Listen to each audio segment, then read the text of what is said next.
नमस्कार, मैं रितेश कुमार और आप देख रहे हैं न्यूज रूम पोस्ट।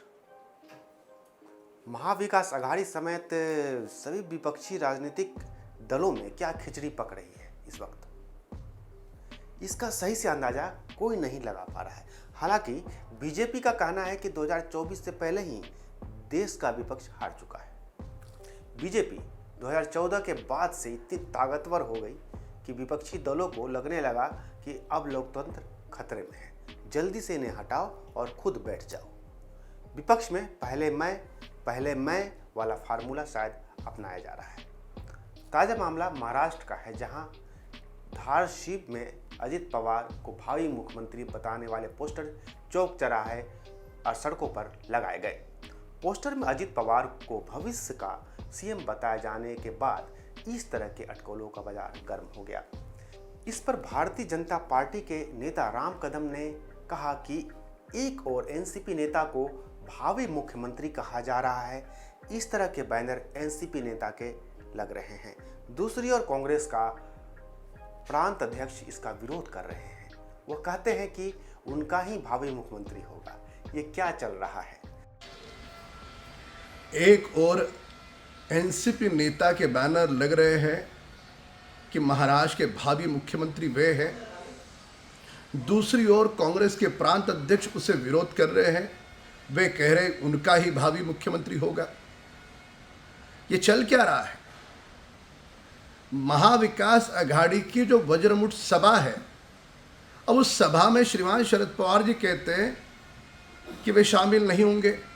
इस प्रकार की बातें सामने आ रही हैं।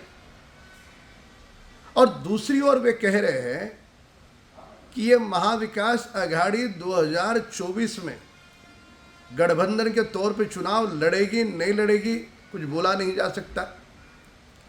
यदि इन सारे बिंदुओं को जोड़ा जाए तो यह स्पष्ट होता है कि ये तीन दल जब सत्ता में थे तब केवल वसूली के नाम पर सत्ता में थे।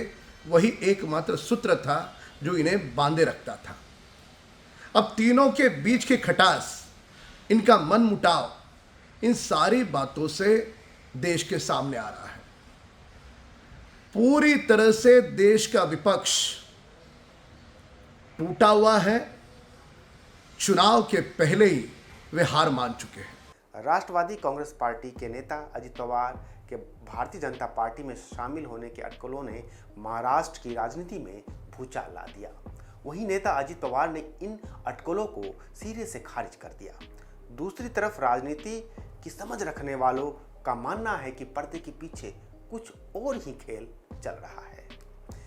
बीजेपी नेता राम कदम का कहना है कि शरद पवार कहते हैं कि वो वज्रमूठ सभा में नहीं जाएंगे। शरद पवार खुद कहते हैं कि 2024 में आघाड़ी रहेगी या नहीं ये पता नहीं। अगर सारे बिंदुओं को एक साथ जोड़ा जाए तो इसका निचोड़ यह निकलता है कि यह तीन दल जब सत्ता में थे तो वसूली का खेल खेला करते थे। वसूली ही इन्हें एक सूत्र में जोड़ कर रखे हुए था। अब तीन यानी कि एनसीपी, कांग्रेस और शिवसेना के बीच क्या खटास और मनमुटाव है, देश के सामने आ रहा है। देश का विपक्ष ऐसा टूटा है कि चुनाव के पहले ही हार मान चुका है। इधर नीतीश कुमार तेजस्वी के साथ विपक्ष को मजबूत करने के इरादे से केसीआर से लेकर ममता तक से मुलाकात कर चुके हैं। इस पर चुनाव रणनीतिकार प्रशांत किशोर भी बीच मैदान में कूद गए हैं। उन्होंने बिहार के मुख्यमंत्री नीतीश कुमार और डिप्टी सीएम तेजस्वी यादव पर फिर निशाना साध दिया है। उन्होंने नीतीश कुमार के 2024 में विपक्ष को अभी से मजबूत करने की कवायद पर तंज कसते हुए कहा कि नीतीश कुमार और राजद का अपना कोई ठिकाना नहीं है। ये लोग क्या किसी को प्रधानमंत्री बनाएंगे? उन्होंने कहा कि सीएम नीतीश का हाल चंद्रबाबू नायडू जैसा होगा। प्रशांत किशोर ने कहा कि 2019 में एक आंध्र प्रदेश के मुख्यमंत्री चंद्रबाबू नायडू वो इसी भूमिका में थे जिस भूमिका में अभी नीतीश कुमार आ रहे हैं। चंद्रबाबू नायडू के पास तो बहुमत की सरकार थी और यहाँ नीतीश के पास 42 एमएलए हैं, जिसे हम लंगड़ी सरकार कह सकते हैं। चंद्रबाबू नायडू भी विपक्ष को मजबूत करने के लिए देश के राज्यों का दौरा कर रहे थे। नतीजा क्या हुआ? उनके पास घटकर 3 एमपी रह गए। भाजपा की यहाँ पर हमेशा पिछलग्गू की औकात रही है। जिस तरह से कांग्रेस ने दिल्ली में एमपी के आता रहे इस नाम पर बिहार के लोगों को, बिहार के बच्चों, बिहार के लोगों के भविष्य को लालू के हाथ में बेचा, उसी तरह भाजपा ने केंद्र में बिहार से एमपी जीत कर जाते रहे, इसलिए बिहार के लोगों के भविष्य को नीतीश के हाथ में बेच दिया। भाजपा 2020 में भाजपा सबसे बड़े दल के तौर पर उभरी थी। नीतीश जी मुख्यमंत्री नहीं बन रहे थे, भाजपा को किसने रोका था जिम्मेवारी लेने से? आज घड़ियाली आंसू बहा रहे हैं। आपको उस समय नीतीश के प्रेम में आपने नहीं उनको मुख्यमंत्री बनाया था।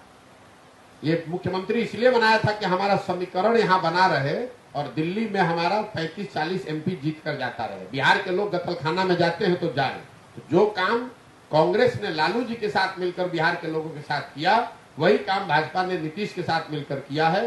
दोनों ही राष्ट्रीय दल, बिहार के लोग इनके लिए वोट बैंक और 10, 20, 25, 50 एमपी के अलावा इनके लिए बिहार की कोई इनके लिए नजरिया नहीं है। इनको लगता है कि ये बिहार ऐसा राज्य है जो कोई सुधर नहीं सकता है, इन लोग को मरने दीजिए, हमको अपना एमपी 30-35 जीत कर। यही लोग तो यूपीए में कर रहे थे। कांग्रेस ने क्या किया? कांग्रेस ने भाई लालू के साथ मिलकर के हमारा एमपी जीत कराता रहे, लालू जी जो करते हैं करे। वही काम भाजपा ने किया कि नीतीश जो कर रहे हैं करे, हमको 30-35 एमपी जीत कर बिहार से जाता रहे। यही हम लोग की दुर्दशा का कारण है। विधानसभा चुनाव में मात्र 23 विधायक जीतकर आए। इस प्रकार चंद्रबाबू नायडू विपक्ष को मजबूत करते करते खुद सत्ता से बेदखल हो गए। उन्होंने कहा कि नीतीश कुमार को बिहार की चिंता करनी चाहिए। जिस पार्टी का अपना ठिकाना नहीं है वह पूरे देश के पार्टी को एकत्र कर रहा है। अब देखना है कि कांग्रेस, एनसीपी, राजद, जदयू, टीएमसी और देश के अन्य विपक्षी दल बीजेपी के बढ़ते लहर को क्या रोक पाएंगी?